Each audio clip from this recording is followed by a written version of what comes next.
And I'm in love with the good life. Can't give it up. Make it to the top. Keep climbing. I wanna live it up. The good life. I'm coming up. I'm coming up. The good life. Good life. Oh, good life. Good life. Good life. Boom. Coming in hot, Chinchy. Coming in hot, dude. On a Friday, I'm here at the Richmond airport. And when you yell boom, just like we talked about, people look at you. So. Yeah. You don't want that to happen. How's the Richmond airport? Is it a nice airport? It looks very spacious there. Yeah, it's really, dude, it's small. It's almost like the Pittsburgh airport. It's I really like small. that. It's just like, not like JFK, LaGuardia, where the airport you're at, like JFK, LaGuardia. More like Islip. Yeah. Oh, that's good. Is Islip a small airport?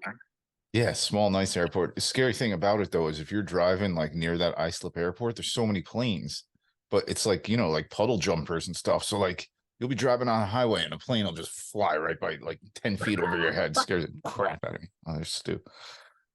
And so how was your trip, dude? What'd you do down there in the old Richmond? Dude, great trip. I was part of the Richmond Flying Squirrels Hot Stove, which is the Double A affiliate for the Giants. And they had their big event, and I was up on stage. Well, dude, one of the coolest things was Paul. They give the Paul Keys like RBI award. I believe it's for the best. You know, it's I don't know exactly. But Paul Keys was a great guy. It's like, you know, for like hard work and commitment, and you know, it's he was the head coach for VCU for a long time. He passed away of cancer a few years ago. But Mark Budzinski got the award last year, I believe, and Billy Wagner got it this year. Dude. That's so cool. Wags was at the event. You know, obviously he's going to be in Cooperstown probably this year, dude. He's 20 votes away from getting in. And I was joking around with him. I was joking around with everybody saying I was having, as soon as I saw Billy Wagner, start having hot flashes. That's a good line. That's a good line. Dude, I mean, whenever he would close the game out in Houston or wherever I faced him, I'd be like, well, here we go. Here comes a 102 legit. Like back then they weren't chasing it out of the hand. I believe it was more towards the plate. So, you know, his 102 probably now would be 106, 105. It was legit. I know. And he was throwing it like a catcher. And he's like, you know, Wags has a little bit of that like country boy in him. Like, tell you what, you know, I'll knock you down. I'll knock you down. So anyway, man, we were signing autographs from like 6 to 7 autograph line. And I think Billy Wags and I were just telling stories the whole time to each other. But you know, there was a lot of fans coming through. But dude, he's going to be in Cooperstown next year. He told it great. His whole he's a high school coach now, and up near Charlottesville. Yeah, and all his whole team basically came, and you could tell how much they love him. And he got up there to speak, and you could tell that, you know, he was crying. He's going to be a mess in his Cooperstown speech because he was up there. He got emotional, man. Got emotional. Get this Paul Keys award, and emotional with his team there and stuff. So it was an incredible night. And then That's I get awesome. up there and get up there with this guy Parney, a good guy, and we just did like a little fireside chat.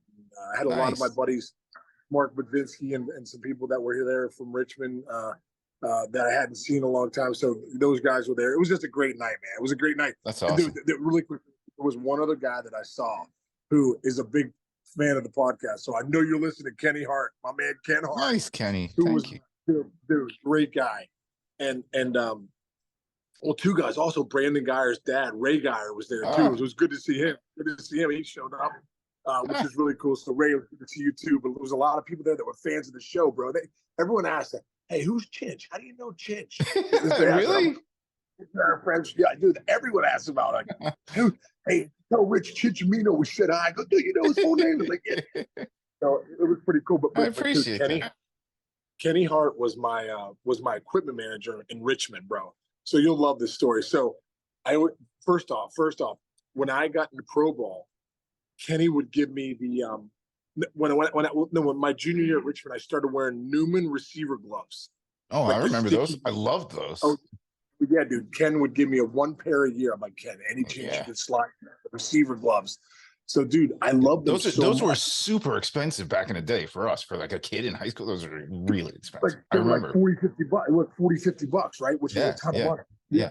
So, dude, my first couple baseball cards, like I know for sure my 97 Bowman card and 97 tops, I'm wearing white Newman batting gloves on the whole thing, and it's all because of Ken Hart. I'm like, That's I so used to, cool. whenever I came back to Richmond, Kenny would give me, he would give me the receiver gloves. Then when I started going to Nike, that's why I loved my bats being really sticky, because all those years I used the Newman glove, they were so sticky. Right? Yeah, yeah. So yeah, so my freshman year, Chich, you love this story. You know how you have like the big pins that you put your clothes on, after Sure. after practice, Yeah, put yeah. your shirt on, stuff on.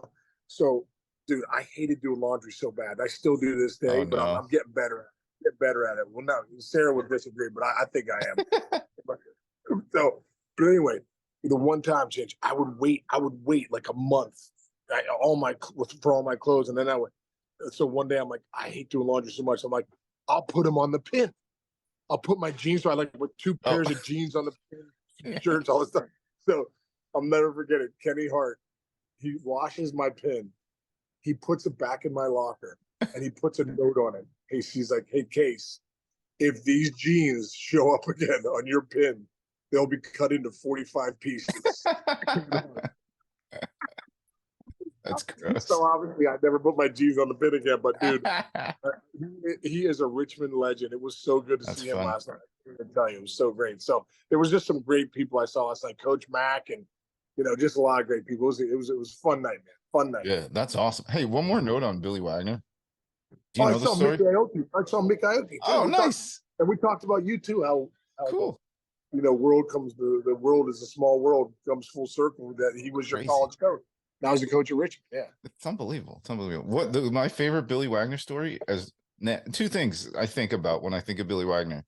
One, all the years working with you guys and every former hitter saying, everybody shut up. I don't care what the statistics are. Billy Wagner's a Hall of Famer. All of you say that. Every one of you who has ever stepped in a box of Benson, he's a Hall of Famer. The second thing, the players know. dude, do you know he was he was right-handed as a kid? What? Do you know this story? No. He does everything. He kicks. I'm looking at one thing here. He like kicks righty. He writes righty, I think still. He hurt. I think I'm not saying this perfectly, but I think he broke his clavicle or something playing like football or something when he was a kid. So he just started picking up a ball and throwing it lefty, dude. And he threw it 103 miles per hour with his offhand. It's a true story. I'm looking at it right now. Dude, It's unbelievable. It's unbelievable. I did not know that. That's amazing, man. That's amazing. It really is. That's how that stuff happens, dude. Also, too, his one of his sons is in AAA. He's like, yeah, one of my kids in AAA. Like, yeah, I want to say he's like an outfielder or something, but he's got a cannon. He's got a cannon of an arm. He can hit, I guess. But he's doing well at AAA. Yeah, dude. Nice. Wags is the best. That's so awesome. Yeah, dude, really quick. That just jars my memory. One more story. Do you remember? Do it. Do you remember Dennis Reyes, the Big Sweat lefty? Yes. So Big Sweat was from Mexico, right? And we call him the Big Sweat because he could take a 45-minute cold shower, come out sweating. It was incredible. He'd have a suit on, be sweating on the plane. I'm like, sweater. We call him Sweat. I'm like, sweater. You all right, dude? He'd be sweating. But I don't know if you remember, but his right shoulder was up like this, right? And he threw lefty too. When he was like 5 years old in Mexico, I think like his uncle he wrestling with his uncle or something like that, and he dislocated his right shoulder and Never fixed it. No, never fixed it because he couldn't. Oh snap! Because of obviously whatever the hospitals down there wherever they were. Yeah. So he started throwing lefty, and now he played like 12 years in the big leagues, and 15 made millions. 15 years in the big leagues, dude. 15 years in the big leagues. So, dude, use adversity to your advantage, dude. Sometimes things you think aren't good turn out to be the best things for you. There you go, man. Hey, speaking of the best things for you, man, I've been looking at the stats. I haven't paid enough attention to the stats of Acuna and of Ohtani. Dude, first and foremost, Ohtani won the award. He didn't have to pitch. He would have won. I think he would have won anyway. You ready? I know. He would. Here's what he led the league in. You ready? First of all, he had 304. Let's throw that in there. Led the league in home runs, on base percentage, slugging percentage, OPS plus, and total bases. I did not. I didn't know that. Like, he would have won this award if he hadn't got on a mound. I think. I mean, he led the league in everything. Dude, led the league in every offensive category, dude. I honestly think you're right. It's incredible. I think he would have won the award had he not pitched. It turns out he did pitch. His OPS was 1.066. OPS plus 184. Dude, that's incredible. And you know what's funny, Chinch? If he didn't pitch, he would play like center field or something. Yes, right. With a cannon, obviously, with a 100-mile-per-hour arm. I mean, what a freak, man. I read something the other day saying maybe would he consider doing a 1-year deal and then going back out on the market? I don't know. You can't do that. Somebody's going to pay him $50 million anyway. I think somebody's going to pay him $50 million. He's been a bargain. He's been a bargain for ever since he's been in the biggest bargain in the league. He really has. It's time for Ohtani to get paid. He really has.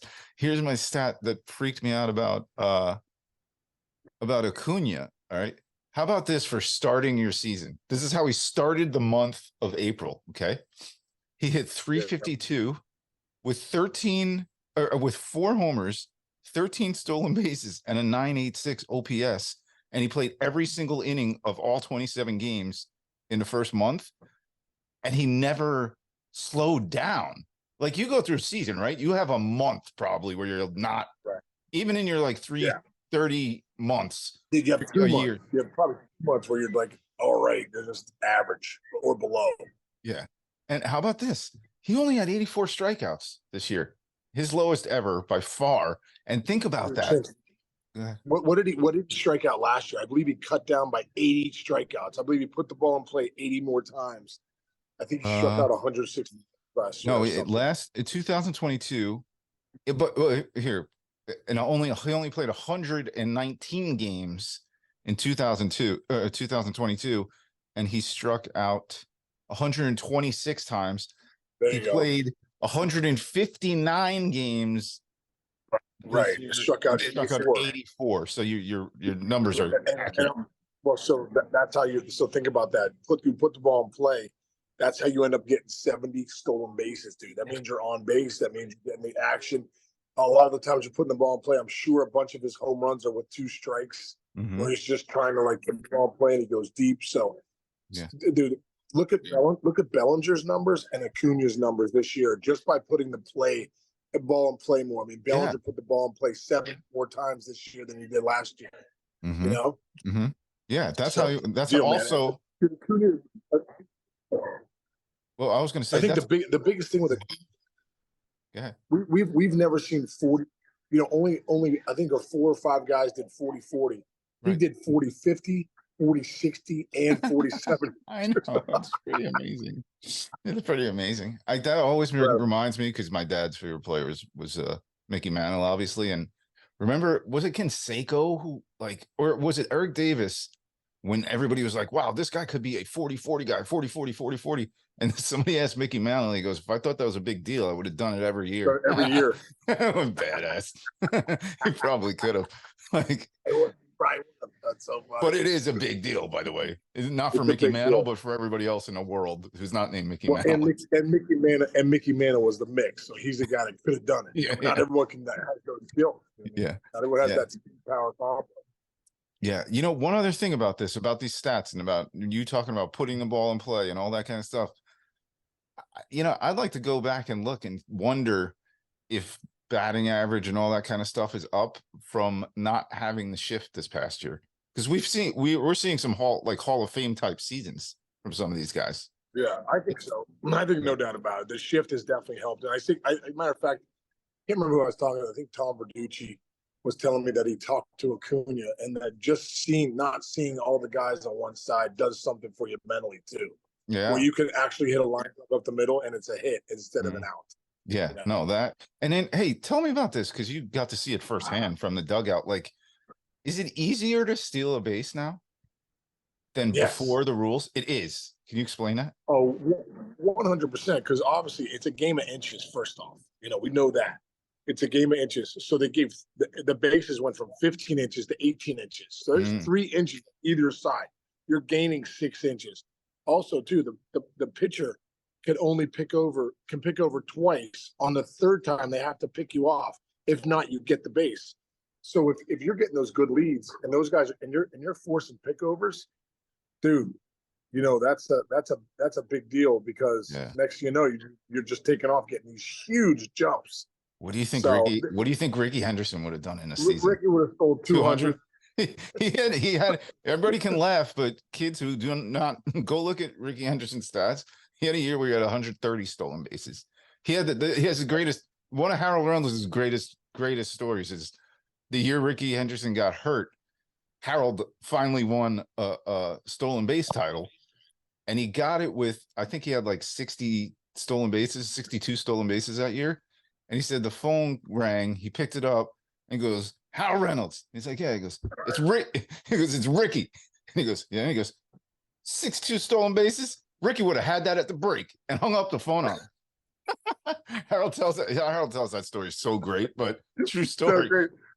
And then he's got the autograph photo in his office, Harold, where it says like, he's like, what do you say? Like, I don't know, Harold stole like 60 bases. Like, I would have had that. Yeah, at the break. But he signed something like, you're not the real Stobra. You're lucky to get this one or something, you know. That's so good. Yeah, it's incredible. You know, when you think about these guys, I think the stolen bases, all that stuff will be up. Ricky's numbers are incredible. What he did, who knows what he'd steal now? But just seeing Ohtani, what he's doing, seeing Acuna, what he's doing, baseball's in a great place, bro. I agree. And think, really quick, think about the second place guys, Betts, Freeman. You know what I mean? And then you got Seager and Simeon too. Yeah, so it's a lot of good candidates, man. When Mookie Betts has Freddie Freeman and Matt Olson can't even get into the top three, you know Acuna had a historic year.